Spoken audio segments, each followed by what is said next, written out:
This video will appear a bit out of order. We weren't really happy with it, airing behind a few technical videos. Kinda forgot about it, and then found it again. So join us this week and enjoy.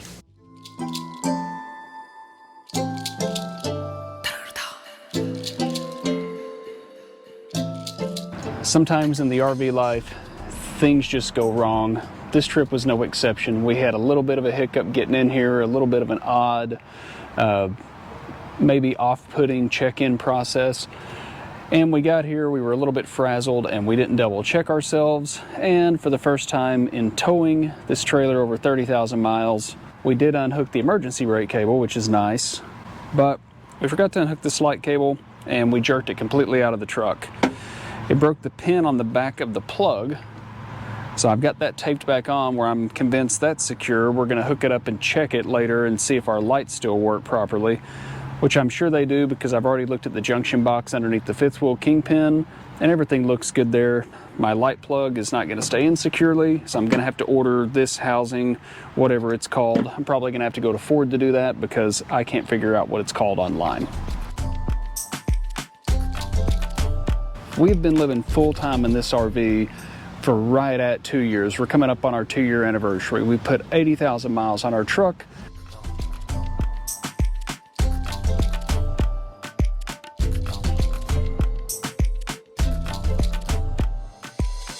We've towed this RV over 30,000 miles, and we've had some stuff go wrong. Now, there's a lot of stuff out there on YouTube and on the social media forums right now with all these horror stories about what all can go wrong if you buy an RV, and we've had our fair share of things go wrong with this RV. The first 6 months was particularly troubling as we worked to get all the bugs out of it, and we had some pretty big bugs. Else is not working. We've got a little bit of floor damage from a slide-out problem, leaking shower hose, which I just took care of myself. We had a water pump problem, which I ended up just replacing, and Grand Design's gonna reimburse me for that. They've been great there. We had to replace a water pump. We had a converter fry. And came back to this.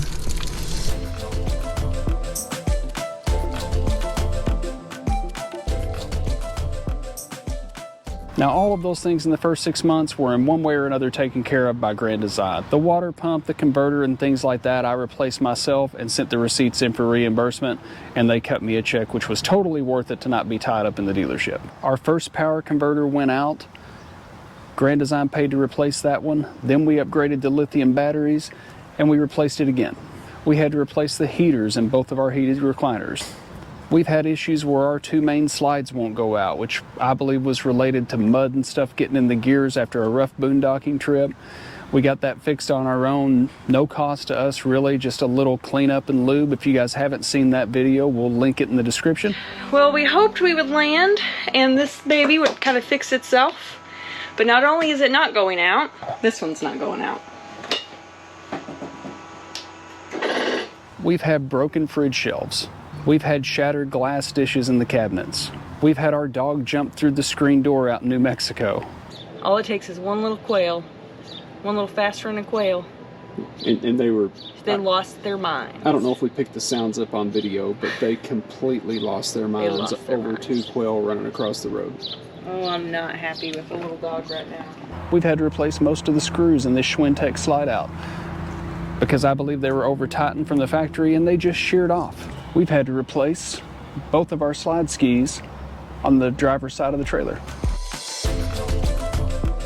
We've already worn out our first set of tires, which was the Goodyear Endurance from the factory, and we did an upgrade to the Carlisle CSL 16s. If you guys want some more information on these tires, which are a G-rated tire and a major upgrade in my opinion, we'll put a link to that video in there as well.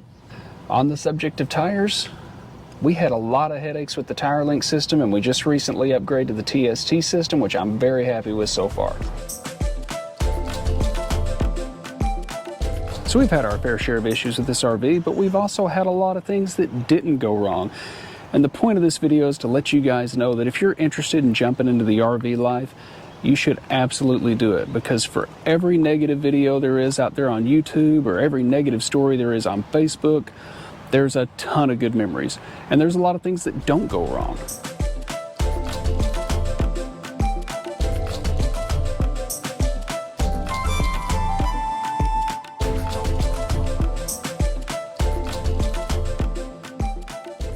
well, we were going to be happy with 1. And then we were going to be happy with 2. And then 3. And in the midst of all those things that didn't go wrong, this RV and that blue truck have carried us to 32 states in the great United States of America, and we've met some incredible people, and we've had some unforgettable memories out here. For instance, this PIM box. We're still using the original LECTRIC PIM box that came with this fifth wheel. Now, while I'm very, very interested in upgrading to a Gen Y fifth wheel PIM box, and maybe I will at some point, this thing has served us well with no issues. When we talk about our LECTRIC auto leveling system, it's given us no issues. There's only been one time out here that we've had an issue with auto leveling, and that was really more about the way we parked and the site we were in, and we stroked out one time.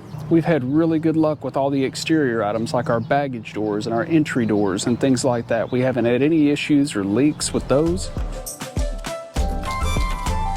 And while we're on this side of the trailer, our awnings have been flawless. Now, I wish we could use them more.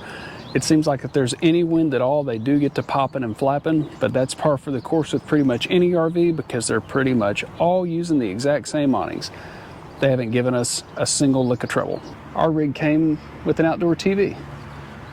While that's not necessary for the RV life, we do enjoy it, and we've watched a lot of hours of TV out here with no problems. This thing has popped off its bracket a few times, and I've had to make a couple of repairs. It still works like a charm, takes a licking, keeps on ticking. We have an outdoor kitchen on our rig. This little mini fridge has not been shut off other than when we're boondocking since we've had it essentially. And I wanted to show this for a reason. Every one of these stickers is some kind of memory, either from people we've met or places we've been, and every one of these things just reminds us of why the RV life is so great. From awesome campgrounds we've been at to rallies, it's just a great reminder of all the things this rig's seen.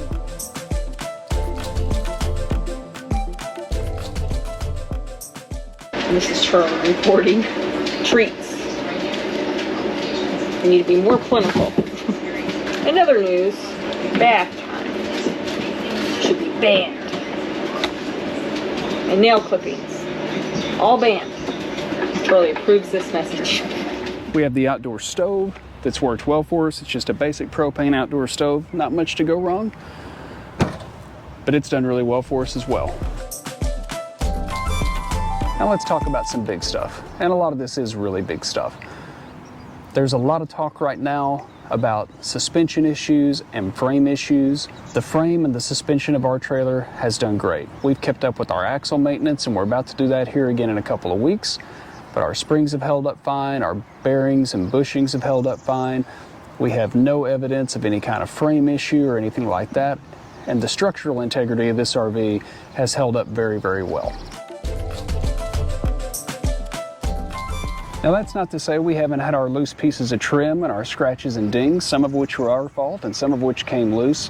When we talk about big ticket items inside the house, our stock refrigerator did bite the dust prematurely, but the upgrade to the 12-volt Furrion fridge has been flawless, and I couldn't recommend that refrigerator enough. It is a little bit hard on the battery, but it does stay super cold with consistent temps, which is a big thumbs up for us. Our appliances have held up really well. Our furnaces worked great, and contrary to what some people say online, I really like the tankless water heater.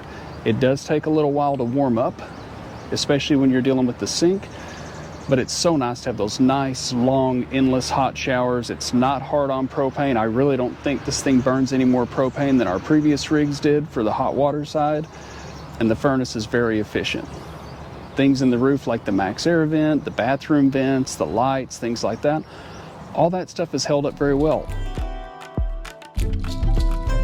I know we have one light that's above our recliners that is kind of starting to flicker a little bit, but we don't use it that much, and honestly, I kind of forget about it. Another big ticket item is the plumbing system.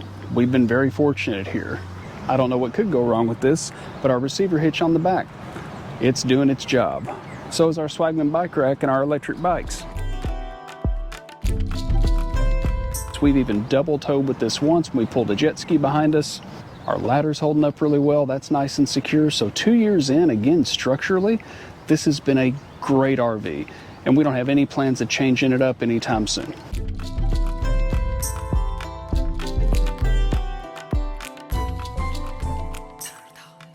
If you're thinking about getting into the full-time RV lifestyle, you should be prepared to have some bumps in the road along the way. Either a bonehead move that you made, like us jerking our trailer light wiring out of the truck. If you break it down, these are a lot of things that you would deal with in your home. I've had brand new houses that had the AC fail, or a plumbing problem, or a crack in the ceiling, or a wall, or a foundation in the first year. I think we all, at times, might have unrealistic expectations about these RVs, that they should just be perfect and it's new and we should never have a problem. Well, anything that's built by humans is going to have a problem at some point in time. And when you take that thing that was built by humans with weight and price in mind and you drag it down the road, you're going to have a loose piece of trim from time to time. And the good has always outweighed the bad in our opinion, even in that first 6 months, which was really rocky. Unfortunately, some people out there have a lot bigger problems than we have, and we feel for those people. We just hope that the manufacturers are taking care of them, they're able to get their issues resolved and get back out on the road, because we love this lifestyle. We love being able to go travel and see our family. We love being able to go to places we never would have got to go if we'd have been stuck in a stick and brick.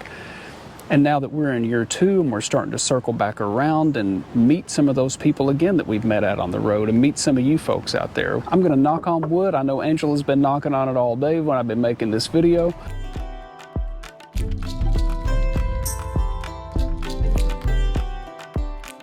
Hopefully the knocking on wood works. You guys can knock on wood for us at home. Hopefully we didn't just jinx ourselves. But wherever you're at in your full-time RV journey, or if you're just thinking about jumping into it on a full-time or a weekender basis, whether you're in an RV or you're in your house or whatever the case may be, there's always going to be something to sweat.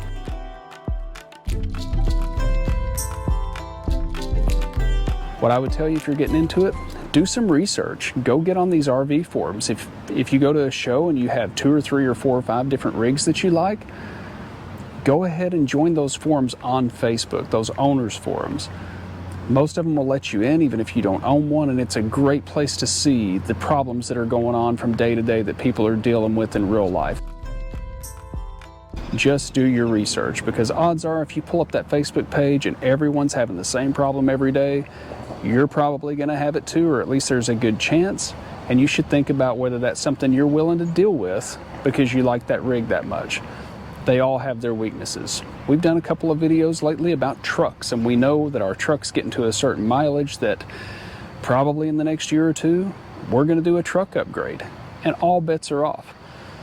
One piece of advice I'll give you is don't be married to a brand. Be married to the product and what it does for you. I love Ford trucks, but I'm not dead set on a Ford truck next time. I'm a member of Dodge and Chevy forums right now because I'm looking to see what issues they're running into, what kind of fuel mileage they're getting. I'm just kind of doing some market research.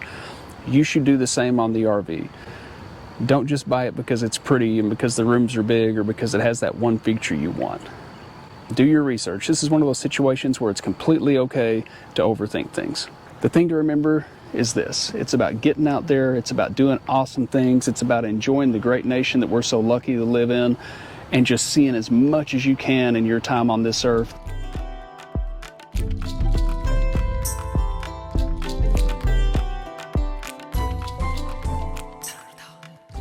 If you don't want to have problems, don't have anything. A good friend of mine once told me that, and I've always found it to be true. It's all about your mindset and your willingness to get in there and get your hands dirty and try to solve that problem yourself so you can maximize your uptime on the road.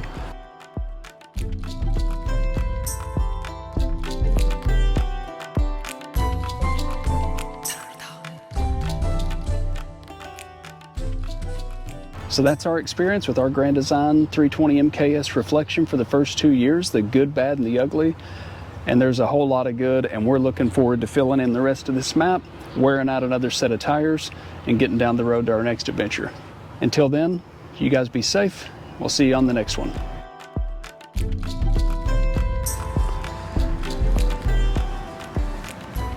Slide screws in our Schwintek bedroom slide, which were broken and sheared off. We've had to replace most of the screws in our bedroom slide. We wore out our stock set of tires, which was the Goodyear. Cover that up. We've already worn out our first set of tires, which was, stupid microphone. It's our stock refrigerator did bite the butt. And there's a blooper.